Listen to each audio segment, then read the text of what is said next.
Next up, Rachael Pilcher. Rachael, please join me on the stage here. And who is Rachael? So Rachael is a B2B SaaS copywriter. She specializes in website copy, sales pages, branding messages, and also voice of the customer research like any other good copywriter. So Rachael, kia ora, the stage is yours. Thank you, Kira, Pep. How are you doing? Can everyone hear me all right? Yes? Having a bit of tech problems. Got my special t-shirt on for you today, everyone. So hi, hello from sunny Mexico. I'm pretty excited to be part of the Winter Games this time around and geek out with you all about customer research, brand messaging, and copywriting. I've got quite a bit to get through today, so I'm just going to try and share my screen. Just give me a second. I press some buttons. Share screen.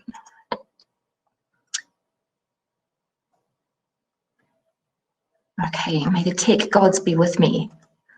Yes, great. Okay. Is that full screen? Hope so. Anyway, roll up everyone to witness these 7 incredible questions that can get you higher converting copy. So I wanted this talk to be really straightforward and super actionable for everyone that's here.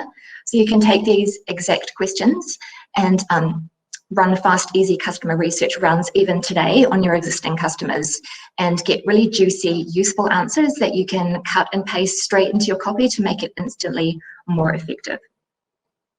So we'll be looking at why each of these questions is important, how each question can help you develop clarity around specific things that you should be addressing in your copy. And these are things like customer pain points, customer motivations, what made them seek out a product like yours, the desired outcomes that they were hoping to get, and any key differentiators that make your business better than anyone else's. Like, why would someone choose you over another brand? And it will also, we'll be sharing examples of how you can use the answers you get specifically in your copy to make it convert better. Okay, so whether you're a marketer, a business owner, or a copywriter that's tuning in, you'll know that making the most of every second you have with a customer is super important. When you're running research, you need to make sure that every single interview question has purpose, and that purpose needs to be tied to an overarching goal, which in this case is getting a higher converting copy. And making more conversational copy as well that strengthens your brand messaging and makes customers feel understood and also valued, which in turn makes them trust your brand and makes them want to learn more about you and then eventually buy from you. Cool, so magic question number 1, describe our product or service in your own words. So if you ever tried writing copy for your website, you'll know how much that totally sucks, right? It might actually be one of the most painful things in the world. Literally every word and your vocabulary just dries up and you're looking at this blank blinking cursor, and you know that finding the right words to put on the page is really, really hard, even if you're a copywriter. But there's a direct link between the messaging on your page and your sales. So if you're a business owner, you need to get this right. You need to get this absolutely crystal clear. So by asking this one magic question, you'll end up with a fantastic pile of information that you can pull words and phrases out of, and you'll know that you're writing the right stuff to hook your customers in, and you'll make them feel instantly connected with your business. Now, this question is quite intriguing because customers can verbally frame your product in ways that you'd never even thought of. Like literally, you'll always learn something new and surprising when you ask this question. About what your customers think and how they're actually using the product, which can be quite different from the ways that you thought they were using your product. So you can steal this language that comes back in your surveys and interviews and use it word for word on your website, in your landing pages, in your emails, or whatever. Sprinkle those words around like conversion glitter. So this question essentially gives you clarity on your unique value proposition. So why would people want to buy from you as opposed to your competitors? It gives you insights into customer pain points and problems. Why were they coming to your site? Why were they searching you out online? And it gives you an idea about the outcomes that customers were looking for. So all of these things can help you avoid mistakes like this one. This is still my favorite landing page of all time because it is just so weird and bad and confusing, like what even is going on here. It's an older Zendesk page and it says absolutely nothing about what the product does, who it's for, why is there a vintage diver and an astronaut there? Are they having some sort of relationship? And the relationships are complicated button. I don't even know why that's there. I don't want to click on it. It's kind of freaking me out. Yeah, so who knows why that button is there. Such a strange page. So yeah, magic question number 1 can help you avoid really weird and abstract stuff like this happening to your copy. And it will ensure that you get really, really crystal clear with how you describe your business and who it's for. So for comparison, this is Zendesk's new current page. And you can see the imagery obviously isn't so fun anymore, but the copy is now super, super clear with its UVP or value prop, who it's for, the key benefits that you can expect to find, and the results that customers can expect to get. So all of this is really clear in a couple of seconds when someone lands on your page. And there's also a very clear direction as to what to do in the buttons. Do you want a free trial or do you want a view demo? Everything is super clear, and you know in seconds whether this product is for you or not. So yeah, Zendesk could have developed this total header section with the answers they got from this magic question 1 and some of the other questions that are coming up. Okay, magic question number 2. What was going on in your business or life that made you look for a product or service like ours? This is a favorite question that Joanna Webb from Copy Hackers uses, and you can see why it's so powerful. So it helps you surface the pain points and problems that customers are having when they're starting to look for a solution. When you're writing your copy, the answers to this question can help you join a conversation that's already happening within the minds of a customer when they're researching the products. So you essentially get access to a customer's inner voice, and it really helps you understand exactly what they were thinking when they land on your page. So your copy should speak to them when they land, like you've read their mind. That's quite magic.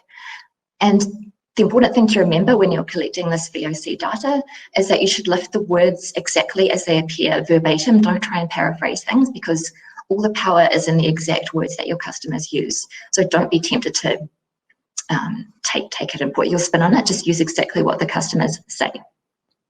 Cool, so this question helps you get clarity on, as I said, your customers' pain points and problems. It helps you understand the motivators that drive customers to look for a solution like yours. And it helps you understand the outcomes that customers were hoping to achieve with your product or service.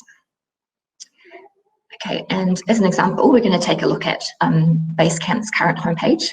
And this is basically because it's really, really simple to understand how someone would have used the answers to this question to develop a header section. So they actually put the before points right on the page, so you can see how someone might have pulled common words and phrases out of these customer research questions simply by asking this one question. So things like, we're wondering how to transition our team to remote work. Everyone in our team was stressed, everything's all over the place and projects are slipping, everything's tough to manage. This entire section pretty much writes itself from what customers will tell you in magic question number 2. Okay, so moving on to magic question number 3. Did you try any other similar solutions before you found our one? And this question helps you get clarity on a customer's awareness levels, which is really important when you're writing your copy. You need to know how aware they are of solutions like yours. Are they highly aware, or they have no clue, or they're kind of in the middle somewhere thinking about solutions? Their market sophistication, are they aware of any other competitors? Do they know any other competitor products? Why customers switched over from a competitor maybe, and why other solutions didn't work. And those solutions don't need to be competitor solutions. They could be scattered processes, like people are trying to string spreadsheets and Slack channels and emails together and try and form a solution like that.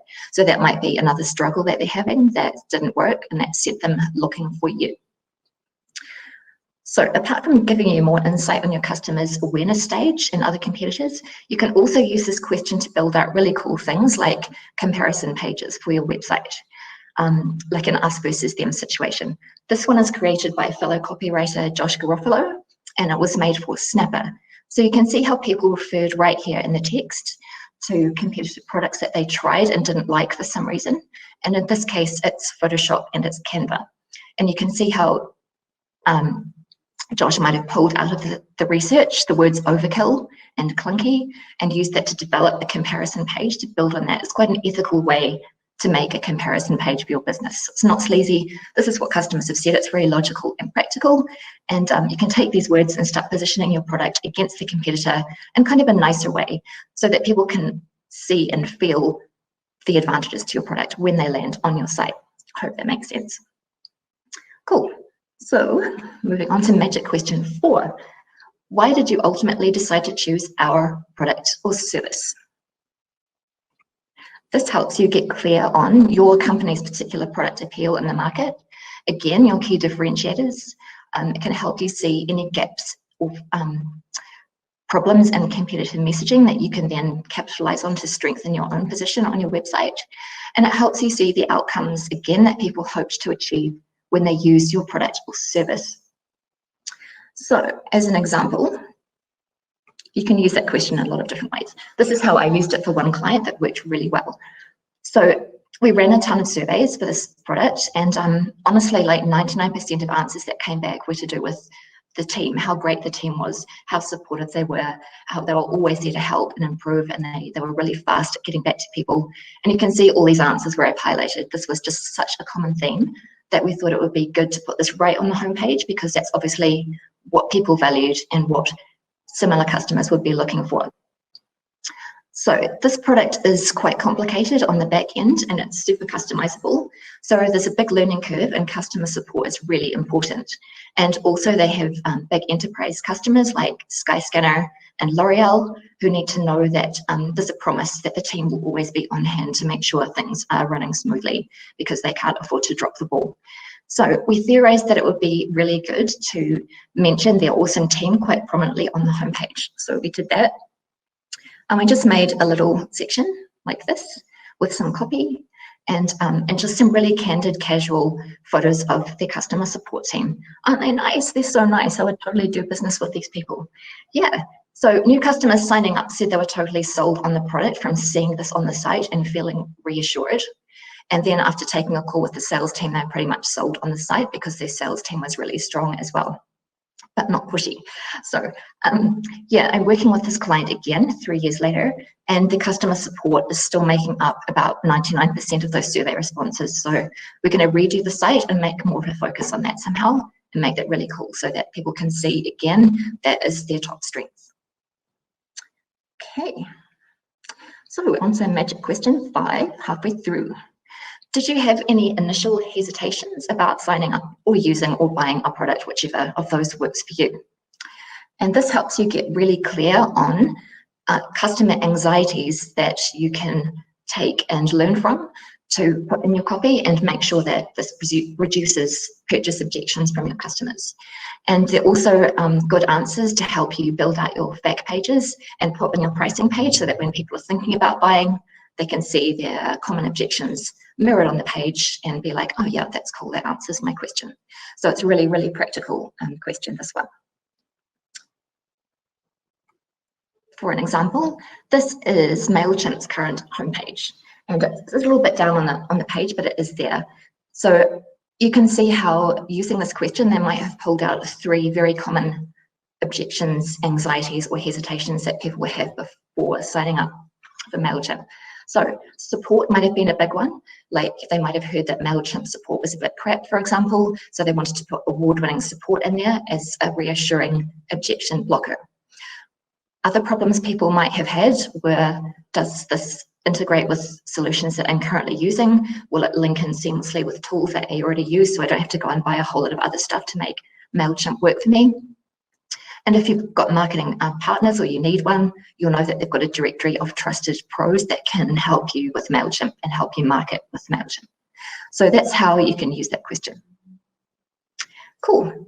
Now this one is pretty cool. This is magic question 6. How has your life or business changed since using our product or service?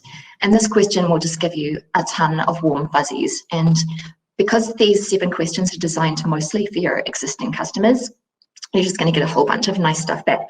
and see how your product or service has actually made people's lives better in some way. So if you're having a bad day, just run a survey with these questions, this question in particular, and you'll be feeling a lot better afterwards, I promise. Cool. So the answers here can also be surprising. There's always new things that pop up from customers that you didn't know. And it's always quite a blast hearing back what these things are.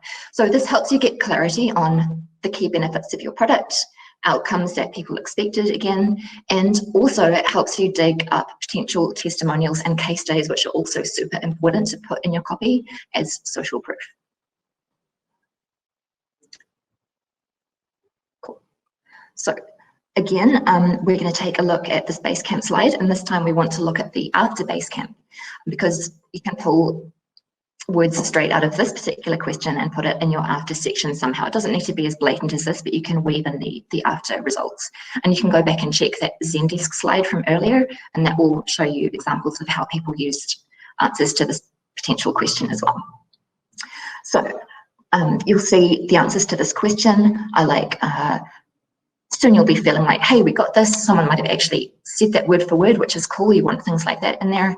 Everything's now organized and in place. Your team's working together. And there's a sense of calm now, whereas before everything was a bit crazy and scattered. So these are really nice things that come back that you can use in your copy to make other people feel that's how their life will be after they've used your product. Okay, so last one, magic question number 7. If a friend asks you why they should use our product or service, what would you tell them? So this question I saved specifically for interviews. It's pretty much a reframe of question 6, but it tends to lend itself to slightly different answers. And this is because it gets a customer to think more laterally about the outcomes they've had since using your product. And it puts them in a position of framing how they'd sell your product or service to a friend, someone that trusts them to give an honest, unbiased answer. So it gives you some really nice natural language to weave into your copy, and it also gives you even deeper insights into the value that people are finding in your product. So the last 2 questions you can pull out testimonials from, and if you get particularly good answers as to the value that people are finding in your product, you can contact that customer and ask them if they'll help you build out a case study, especially if there's good metrics, great time saving and cost saving things in there that you can pull out. That's definitely super helpful. And then build out a case study, make more sales. It's a great little question to ask. And again, that just helps you get clarity on your key benefits and desired outcomes for customers again. So once you've done all your research, what do you do with it? I put everything in a spreadsheet and have pain points, problem solutions, outcomes, and other things like that. So you can bucket everything nicely. And then you can just, like I said, sprinkle that stuff around. You can use it in your headlines, subheads, features pages, landing pages, sales pages, emails. Helps you build out solid brand messaging. That's a really good start for that. And yeah, just anywhere that you need good copy, refer back to this data that you've collected from your customers, and you'll start getting a sense of where you can use this. It's all just practice and repetition. Cool. And that is about all I've got time for. So I'd love to hear if any of you use these questions and how they worked for you. And if there's any questions you'd change, any other questions that you threw in there that you got really good results from, I would love to hear from you. I pretty much live on Twitter now. I'm also occasionally on LinkedIn, and you can find me through my website. Cool. Thanks for having me, and back over to you, Pip. Oh, thank you, Rachel. We have time for some questions, so don't leave yet. So let's start here. Athena is asking, do you worry about asking customers too many open-ended questions? How many is not enough? How many is too many? Okay, in surveys, I try and keep things as short as possible, like 5 questions max, because you don't really want customers to be spending more than, I don't know, like 3 minutes filling in a survey. People are busy, they've got stuff to do, and they just don't really want that time commitment to be answering all these long questions. So I think 5 questions for a survey, and maybe 20 minutes for an interview, so however many questions you can fit in there. It's nice to have these questions as your baseline, and then if you come across interesting answers, you can kind of dig into those with, tell me more about that, or how did that make you feel, or so what was the outcome of that for you? So don't feel bound to these questions, especially on interviews, but make sure that you're keeping things as short as possible.